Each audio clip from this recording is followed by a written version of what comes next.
అందరికీ నమస్తే welcome back to Sarita modern channel. ఈరోజు మన ఛానల్లో ఉన్న టాపిక్ ఏంటంటే layer sleeves cutting and stitching. ఈ వీడియోలో చూద్దాం। ఈ లేయర్ స్లీవ్స్ కటింగ్ కి ఫస్ట్ మనము పేపర్ కటింగ్ చేసుకుందామండి। నార్మల్ హ్యాండ్ కటింగ్ ఎలా చేస్తామో అదే విధంగా మనము హ్యాండ్ మెజర్మెంట్స్ తీసుకొని కటింగ్ చేసుకోవాలండి। ఇక్కడ నేను లెంత్ 7 ఇంచెస్ తీసుకుంటున్నాను। హ్యాండ్ లూజ్ 5.5 ఇంచెస్ దగ్గర మార్కింగ్ చేసుకొని హ్యాండ్ ని కట్ చేసుకోవాలి।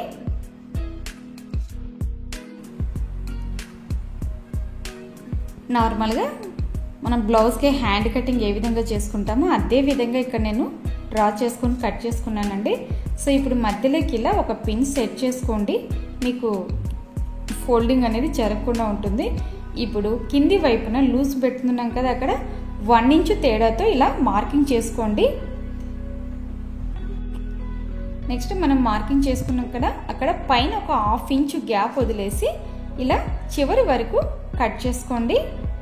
పేపర్ విడిపోకూడదండి, కలిసే ఉండాలి, దానికోసం ఒక 1/2 ఇంచ్ గ్యాప్ అలాగే పెట్టి కట్ చేయండి। మనం కట్ చేసుకున్న ఈ పేపర్ స్లీవ్ ఓపెన్ చేస్తే ఈ విధంగా వస్తుందండి।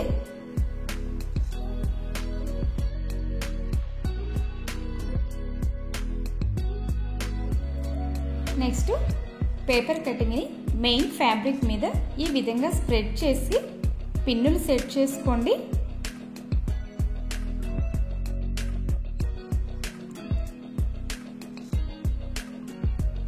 మధ్యలో ఉన్న గ్యాప్ వస్తుంది కదా పేపర్ కటింగ్లో, ఈ గ్యాప్ అన్నిటికీ సమానంగా ఒకే విధంగా వచ్చేలాగా పెట్టుకొని పిన్ సెట్ చేసుకోండి।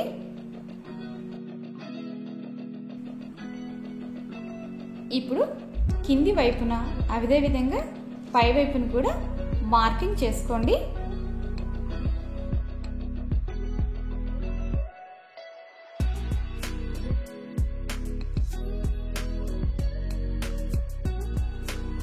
ఇప్పుడు మనం ఇందాక మార్కింగ్ చేసుకున్నాం కదా, దాని మీదుగా కట్ చేయండి వీడియోలో చూపించినట్లు స్లీవ్ని।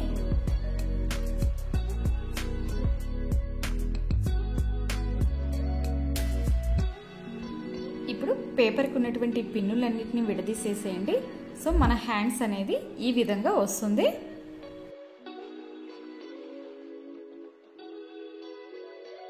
నెక్స్ట్ మనము ఫస్ట్ కట్ చేసినటువంటి స్లీవ్ని తీసుకొని మిగిలిన అన్ని లేయర్స్ని కూడా కట్ చేసుకోవాలండి। ఫస్ట్ స్లీవ్ని ఈ విధంగా పెట్టుకొని చుట్టూ కూడా మార్కింగ్ చేసుకోవాలి।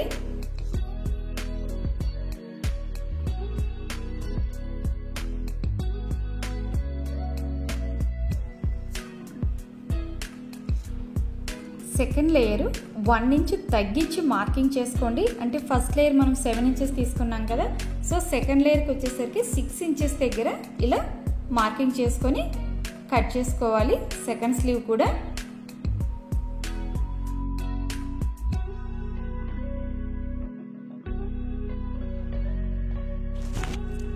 నెక్స్ట్ సేమ్ అదే విధంగా థర్డ్ లేయర్ కూడా కట్ చేసుకోండి।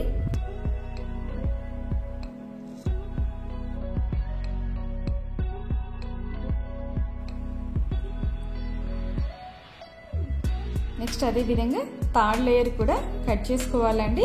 నెక్స్ట్ థర్డ్ లేయర్కి వచ్చేసి ఇంకొక 1 ఇంచ్ పైకి పెట్టి మార్కింగ్ చేసుకొని కట్ చేసుకుంటే సరిపోతుంది। ఇది థర్డ్ లేయర్ అండి।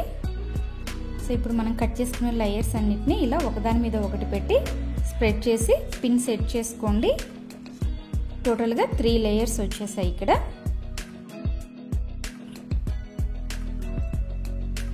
ఇక్కడ నాకు క్లాత్ కొంచెం ఎక్స్ట్రా మిగిలిందండి, అందువల్ల నేను 4th లేయర్ కూడా కట్ చేసుకుంటున్నాను।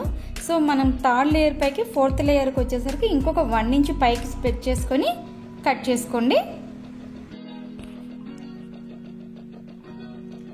నెక్స్ట్ మనం కట్ చేసుకున్నటువంటి అన్ని లేయర్స్ని ఒకదాని మీద ఒకటి కలిపి సెట్ చేసుకొని పిన్ పెట్టుకోండి। సో టోటల్గా ఇక్కడ 4 లేయర్స్ వచ్చాయి కదా, అన్నిటిని ఇలా నేను సెట్ చేసుకుంటున్నాను స్టిచ్ చేసుకోవడానికి।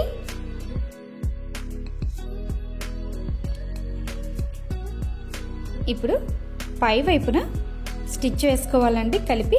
ఈ చివరి వైపు ఎడ్జెస్ ఉన్నాయి కదా, ఈ ఎడ్జెస్ని పీకో స్టిచ్ చేసుకుంటే సరిపోతుంది। సో ఇప్పుడు నేను అన్ని సెట్ చేసి పెట్టుకున్నాను కదా, పై వైపు స్టిచ్ చేసుకుంటున్నాను.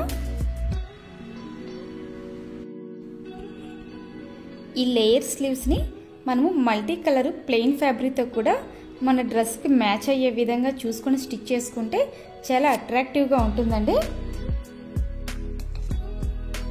ఈ లేయర్స్ అన్నిటినీ కూడా నేను షోల్డర్ వైపు అటాచ్ చేస్తాం కదా, అటువైపు అన్నీ కలిపి జాయిన్ చేశాను. ఈ చివర్లో పికో స్టిచ్ చేసుకుందామండి. సో ఫైనల్గా మన లేయర్ స్లీవ్స్ అనేది అవుట్లుక్ ఇలా ఉంటుందండి. మన దగ్గర క్లాత్ అవైలబిలిటీని బట్టి ఈ లేయర్ స్లీవ్స్ ఒక గోలు మనమని ఎంత కావాలంటే అంతగా పెట్టుకోవచ్చండి. మీకు ఈ వీడియో నచ్చినట్లయితే ఈ వీడియో మీద మీ అభిప్రాయాన్ని కామెంట్ సెక్షన్లో మెన్షన్ చేయండి. Thank you.